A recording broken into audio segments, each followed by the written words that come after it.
It is June 23rd of 2025, and preview season rolls on here on the channel. Welcome into Armchair Analysis. Hope you guys are having a good Monday so far, early Monday afternoon at this point, I suppose. Hope you guys are having a good day so far. Had a good weekend and enjoyed the content. I appreciate the support on it. It's been really cool. We've got our first few videos to hit 100 views, which is a small feat, certainly in the grand scheme of what we're hoping to achieve, but to achieve the ultimate goals, you got to make the small ones count. You got to get through those, and which is really cool and truly really appreciated. So I just want to say that ahead of time, but I'm not going to waste y'all's time. Today it's all about Cincinnati, the Bearcats. What can they be in 2025? How can they improve off of what was an okay year last year? It wasn't anything crazy. How can they improve off of it, and what can they do to become maybe the contenders that we can some kind of are expecting them to be? At one time, I thought maybe they would be a little bit better than I'm feeling right now, but even then, this is a team that's interesting. They can put together a lot of different things and become really really dangerous, especially for the top of the conference. Now, we'll talk a little bit more about that here as we go forward. But again, it's all about the 2025 Cincinnati team. To start, though, we can't talk about the present, and we certainly can't talk about the future without kind of understanding where they're coming from in 2024. This is a team that went 5-7, 3-6 in Big 12 play last year. They had the number 49 portal class, number 61 recruiting class in the 2025 cycles. Averaged 25.2 points per game. It was 89th in college football. Averaged 24.6 points per game allowed, which was 62nd. And their turnover margin per game was negative 0.2, 75th. And all of these things, it wasn't bad. Now, the biggest thing here was the defense. I think the defense could have created more havoc, I think, and put the offense in better positions to maybe win a few more games. But they're coming back, and they're really experienced. I do like what they have. I think that the biggest thing that we got to understand is the talent level, and even more so the receiving room. What can they do and what can they build off of? Because truth be told, this is a largely unproven room at the FBS level, and even more so at the Power 5 level. We'll get a little bit into that, but of course, let's talk about this team and this coaching staff in 2025. Scott Satterfield returns for yet another year as the head coach of the Bearcats. Brad Glenn is going to be the offensive coordinator this year. And I'm excited because I love the Scott Satterfield offense. It's a modern era triple option attack. They like to utilize matchups, especially in the run game, and really allow the quarterback to make a lot of decisions. It's really what made Brennan Sorsby special last year in this offense, was the fact that he was able to truly do what he needed to do and was given the reins to do so. You go back to his days at Indiana, he did a very similar thing and was a big reason why he ends up at Cincinnati, was because he was able to do some of the heavy lifting, I would say would be a term I would use with this offense. Now, he's going to be helped out this year at running back. Tawee Walker comes over from Wisconsin. Evan Pryor comes over. Stays, actually. He came over from Ohio State a couple years ago. But stays and is now expected to be one of the feature backs of this team, as he was expected to be last year. And I think he just gets to take another step forward and continue to improve off of what he was able to accomplish last season. To add to the Ohio State transfer conversation, you got Joe Royer, of course, going to be the tight end and projected to be a big part of this offense. As a matter of fact, he is my impact player for this offense right now. I think that, especially as the passing game goes, it's going to go through Royer. You also got Patrick Gerd, another Ohio State transfer who's coming in for this season. Going to be interesting to see what he's able to do as well, a part of this offense. I'm excited to see probably some two tight end sets. I think that's going to be very, very likely and probably a lot more common than we typically see from a Satterfield offense. The reason for that, again, is this wide receiver room. I'm not saying they're not talented, and I'm certainly not saying that they can't be something impressive. But it's a unproven room and an underwhelming class to say the least, I guess is the way I'm trying to put it. They bring in Cyrus Allen from Louisiana Tech, Jeff Caldwell from Lindenwood, Caleb Good comes over from Colorado State, Isaiah Johnson from Western Carolina, and Noah Jennings from Charleston Southern.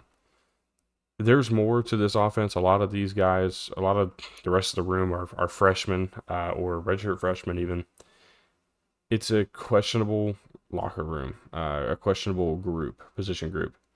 And again, I'm not saying they're not going to be good because I don't honestly know if I can say until I see them on the field. I'm going to be honest. I'm having a hard time really getting a feel for this team. The more I look at them, I wane in confidence, but I don't just sit here and say, oh, this team doesn't have a chance to compete at all, because I think they really could, and things could click really well, especially with the way the defense sets up. The offensive line, I think, really just lacks the experience and meaningful snaps. They only have a handful of guys who played in more than 5 games last year. They're going to be really interesting to me. Gavin Gerhardt, I think, is going to be the guy that this offense runs around and really kind of, if he is able to lead this offensive line the way that I would expect him to, as a guy who comes back with the most experience in this program, then I think it could be okay. But there is still an experience that's lacking, and it could create some issues in the passing game. I feel like the run game is going to be fine because, again, there's the options for Sorsby and the running back room, and truth be told, the way that's going to work out is going to be enough of a distraction to maybe make the offensive line look a little better. When it comes to the passing game, though, that's where they struggled last year. Everybody who's returning had, I think, below 60 grades in passing, and some didn't even have a grade at all in the pass game. So it's going to be interesting. I'm really curious to watch how this Cincinnati team, especially the offensive line, progresses this season. Because if they can, they may have a potential to pull off maybe an upset or two and really be a spoiler in this Big 12 Conference Championship race that we are expecting to be super close. I mean, and when I say we, I mean college football is expecting this Conference Championship race to be close. Let's take a break from the offense for a minute and go look at the defense. And this is a unit that's going to be coordinated by Tyson Veit, coming over his second season as the defensive coordinator for the Bearcats. And 7 of 11 players return from the 2024 roster. How many of those have a lot of playing time is, again, question marks, but I'm not concerned as much as I would be with the offense. Dante Corleone comes back. Jake Golday comes back. And Golday was a guy that we put in the top 10 linebackers in college football, and I stand by it, and I'm going to stick to that. One of the guys that I'm extremely excited to watch this year, and I'm really excited to see Dante Corleone. I think something that goes unnoticed is the fact he had 3.5 sacks last year. He was an interesting part of this this defense, especially once he got healthy and had a few weeks of conditioning and practice in. Remember, going into last season, we didn't even know if he was going to play. He ultimately only missed 1 week. Had a similar condition, if not the same condition, that what Sam Hartman had a couple years ago when he had to miss a week or two of the season. I think it was in 2022 or 2023. No, had to have been 2022 when he was still at Wake. But that was a similar condition to what Corleone had, and Corleone was able to bounce back, get back on the field very quick. The biggest thing was that the conditioning wasn't there early, and I think he really missed out on the opportunity to kind of prepare for the season. This year, he's ready to go, and I'm expecting, I don't want to say a big year, but I'm expecting him to get back on track to what we expected him to be last year. Again, Jake Golday, I think, is a guy who's just going to step up and be the leader of this front seven. Being the most experienced linebacker and again the most put together linebacker on this team. He's going to be a guy who leads this team. Antoine Peak is my guy in the secondary. I really love what he was able to do last year. He forced 4 fumbles last year, and that's an incredible number in its own right. But to be that kind of guy going after the football, trying to create turnovers, that's something that Cincinnati really needs and needs in droves, because they only forced 6 interceptions as a team last year, and I think only 2 or 3 of those interceptions returned from last season. They are going to have to find a way to force turnovers, especially in the passing game. That was the biggest concern last year, and it's still a concern in 2025, is their pass defense. They struggled mightily with the pass games in 24. And I don't know that it necessarily gets worse, because I don't know how it could really get much worse. But when you look at what this team brings back, again, they got Antoine Peak coming back. You got Ormani McDonald. What in the world? Ormani Arnold coming back as at cornerback. You got Xavier Williams, Matthew McDoom, and Christian Harrison coming over in the transfer portal. You also have guys like Logan Wilson and Trayvon Gola-Callard. Those 2 guys, Wilson and Gola-Callard, are 2 guys who return. They're 2 of the interceptions that return, and they're projected to be players that are on the bench. You need to see turnovers, especially again in the passing game. If they can do that and just, I don't want to say scare teams away from passing the football, but at the same time scare teams away from trying to pass the football at least as much, they may be in an okay spot. It'll be really interesting to me to kind of watch how they progress, how they move forward this year, because it's not an easy schedule. This is kind of where things get interesting, and where I do want to make mention of something with the Big 12 that is starting to come together for me as I go through every team. I seem to start to figure out a little bit more and a little bit more about what I think and what I really believe this conference is. It's the most exciting conference in college football. I've said this multiple times, and I'm going to continue to say that because I truly believe it. The other thing here is there is starting to become, in my mind, and granted, this is only on paper, but they're starting to become a very big, or at least a marginal gap between the teams that are at the top and then everybody else. And everybody else is really close, and the teams that are at the top are really close. And then there's this little gap in between. As you look at my hands, as I'm trying to, as I try to explain the what I mean by this, and Cincinnati falls in the rest category. That, there's probably 6 or maybe 7 teams that are at the top that I think are genuine Big 12 championship contenders, and then there's the rest of the field. And Cincinnati's one of those teams, but don't misunderstand what I'm saying, because they can easily spoil the party for somebody. Easily. We'll see if they can. I don't know, but I could see really anything from 4 to maybe 8 wins. I don't really see them being Big 12 championship contenders or even making an appearance in Dallas. But I could see a world where they pull off a 6, 7, maybe even an 8-win season and walk away, and we're like, oh, okay. I mean, I think their goal is a bowl game at a minimum, given the way that things have kind of started in the Satterfield era. Hard to say. My thoughts on this team as I write for everybody. This team looks to build off of last year and make a bowl game. Defense will be the identity of this team. Short and sweet. I can't really be much different or say much different about these guys. Also, by the way, what a crime it is that Cincinnati does not play either Pitt or West Virginia this year. Like, I know we're in a new era of college football. Rivalries don't matter as much in some cases. But no Pitt and no West Virginia on this schedule, it just feels wrong. I'm going to be honest, it feels wrong. And I know I'm going to see some Pitt and West Virginia fans that are in here like, oh, well, Cincinnati's not a rival anyways. As far as I'm concerned, it is. As far as I'm concerned. And granted, I'm not... the Big East was not necessarily before my time, but before my time of really watching everybody.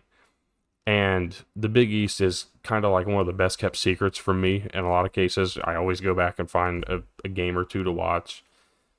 And I always end up walking away amazed that I didn't pay more attention when I should have. It just feels like Cincinnati, Pitt, and West Virginia. Obviously, we know about the brawl, but Cincinnati feels like they fit right into that, especially in the new era Big 12 when we're talking about regional rivalries. Why would those three not want to play each other yearly? I don't know. I don't know. Don't come at me. Don't shoot. Well, I mean, I am not only the messenger, I am the horse's mouth. But look, I'm just saying, it's a personal preference to me. Anyways, before I make anybody else upset, let's talk about this team. Let's look at this schedule. And the schedule again is not light by any means. And there's a few teams we've gone over that I think are not necessarily great teams that I certainly could be wrong about, and it could turn this season even worse if Cincinnati has a down year. But it starts off tough, and they're starting to play in what they're starting to play in Nebraska in Arrowhead Stadium, which is interesting. A neutral site game, but it's really just down the road from Lincoln in comparison to the trip from Cincy. You get a couple easier games, and then you start really getting into the schedule in the Big 12. There's nothing easy about this. I mean, you get a lot of contenders. Iowa State, Baylor, Utah, BYU, TCU, I think are some of the teams at the top here. And then let's not act like Kansas is not capable, I wouldn't say. UCF, Oklahoma State, I mean, I know I'm down on them, but if they do, there's a couple more surprises. And then even Arizona, even though they're not a team that I'm certainly loving, I think Arizona could be interesting too. So it's a tough schedule, and they sit with an over-under of 6.5. Vegas likes these guys, likes them a lot. Plus 2,600 to win the Big 12. That was up there with a couple different teams. I'm trying to remember who it was. I did this research yesterday, so I apologize. I think Colorado was in that conversation at plus 26 or 2,800. They were just above Colorado. So it's interesting to see how much Vegas loves these guys. Of course, the national championship odds plus 100,000. And truth be told, they're way behind. There's like 6 or 7 teams that are even below 1,000 odds to win the Big 12. And then there's 1 or 2 in the plus 1,000s. And then it goes down to Cincinnati at plus 2,600 or teams in the 2,000s. That's how tight the Big 12 is expected to be this year. But with that said, let's go ahead and just predict the schedule as we do with every team. You kick off the season with Nebraska on a Thursday night game in Arrowhead Stadium. How do you start the year in this one? Can you put together I would call it an upset win. I mean, I'm not going to sit here and act like it would be the most surprising thing if Cincinnati comes out and wins this game, but it would be, I would say, an upset. I think Nebraska is going to come into this thing favored, and probably favored by close to 10 points. If I were to guess, Nebraska will be favored by anywhere from 9.5 to like 12.5. That's what I'm going to say. And I'm going to be honest with you. I think that's the perfect number. I think Nebraska is going to be the team to get the job done here in week 1. I just think they're the better team. I think specifically when we talk about a wide receiver room and the competency on offense, I think it's going to be a little bit of a struggle early for Cincinnati, especially getting the pass game going. That's where I'm taking Nebraska. As for the next 2 games, though, I'm taking Cincinnati to beat both Bowling Green and Northwestern State. Pretty obvious as to why. Just 2 games to really get yourself right before you go into Big 12 play. You get a bye week before you play Kansas, and this game I had a really back and forth swing on because I feel very similar about Kansas and Cincinnati. I think they're 2 teams that are close in terms of talent. I think they're close in terms of how they stack up this year, in terms of what their weaknesses and strengths are.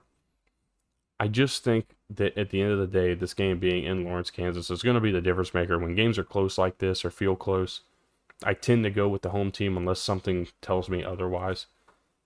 It's where I'm at here. I'm taking Kansas to get the win, but this is one of my first coin flip. It could really go either way games.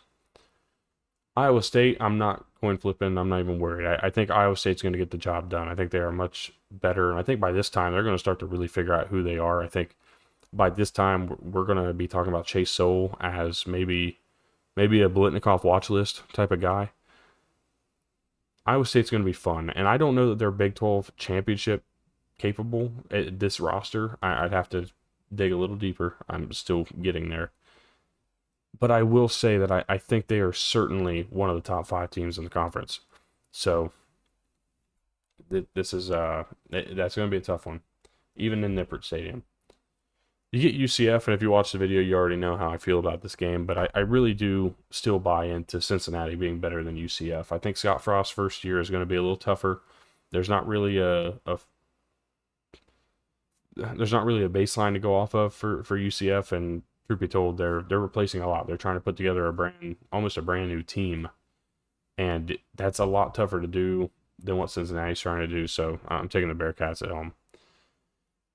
You go on the road to Oklahoma State, and I'm just simply down on Oklahoma State. I think the Cincinnati defense will lock down the Oklahoma State offense and put themselves at 4-3 at this point in the season. You go and play Baylor, this game at home. I just think this is going to be too much. Again, this Baylor offense is an offense that I'm really excited to watch, and then on top of that, the defense is right up there with this Cincinnati team. I'm going to take Baylor to win. It's going to be a fun one, though. I think this is going to be a closer game than people expect. Speaking of closer games that people expect, I think this Utah game is going to be closer too, but this game being in Salt Lake City, in Rice-Eccles Stadium, it's hard for me to go against the Utes. Arizona, coin flip game. This is similar to that Kansas game. This is one of those few that I could sit here and be like, okay, I would see a Cincinnati win here. And I certainly can. I almost changed my entire pick here. If you watched the Arizona video, you know I picked Arizona to win, and I still did, but I was very close to turning that completely around and going for Cincinnati here. I was really loving them. I just couldn't justify it enough yet. I think there's some more work I need to do on my end. I think the biggest thing that's really pushing me towards that, this game being in Cincy, Nippert Stadium, it's not that it's the toughest environment in the world. It's really not I don't know if it's a top 15 environment. Probably wouldn't even go venture to say top 20 or 25 personally. But I do think it is tough enough, and it's difficult enough, especially when you're pushing for maybe a bowl game at this time.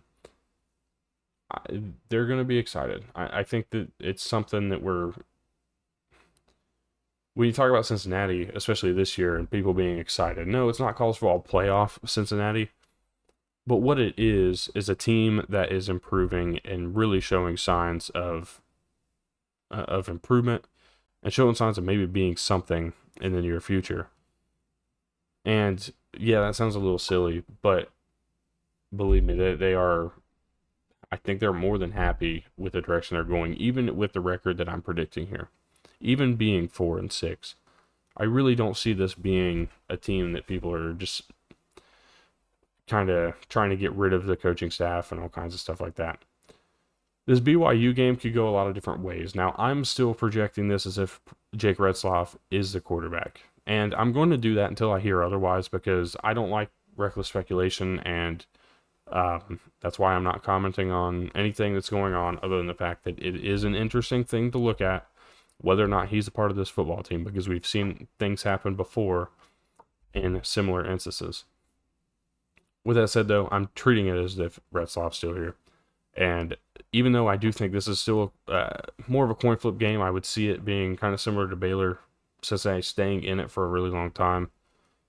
I'm going to take BYU to win for now. Then you go on the road to TCU, and I'm just going to be completely honest. I'm taking a loss there. I really like this TCU team. I am almost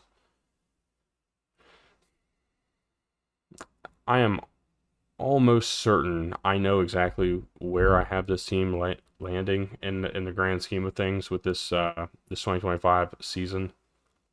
I'm not going to spoil anything, but I'm clearly very high on this team, and I think that they kind of go as quarterback goes, but they're another team that's got a really solid defense that's going to help carry them, especially on their bad days.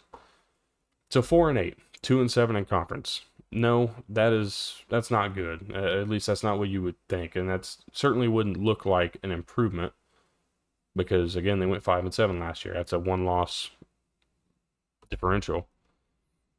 But the biggest thing I can point out is that I think this team starts to figure out a plan for the future, or at least makes an attempt to. I'm not going to say it's going to go great, because at the same time, you're going to be losing a lot of guys at the end of this year. If I'm not mistaken, Joe Royer certainly is gone after this year, and I do believe that Dante Corleone uh, and Jake Golday are also going to be on their way out at the same time. Antoine Peak, uncertain. Same thing with Walker and Pryor at running back, Brendan Sorsby at quarterback. Like, this team is not going to stay together for much longer, and that's going to make a lot of question marks for the future. But for 2025, I think 4-8 is okay. I think they do look better on the field. I think they're in a lot of these games. I don't really see them just getting blown out. Now, there may be a game or two, certainly, but I don't really see this team just getting absolutely walked off of any field. And I certainly don't see this team being quite this low. I'm obviously going extra conservative on their win total, but I am fully locked in on an under on the 6.5, which I believe the under is favored, and it's like minus 150. It's not huge. If you're going to parlay it, it's not bad, but it's certainly not something I would just go out and bet on its own the way everybody's kind of hitting the under. So let me know what you think. If you're a Cincinnati fan, of course, I know you're frustrated with me, and I don't blame you, because who wouldn't be? It's a little. It sucks to see your team be predicted to be even worse than a year before when the team looks like they're better.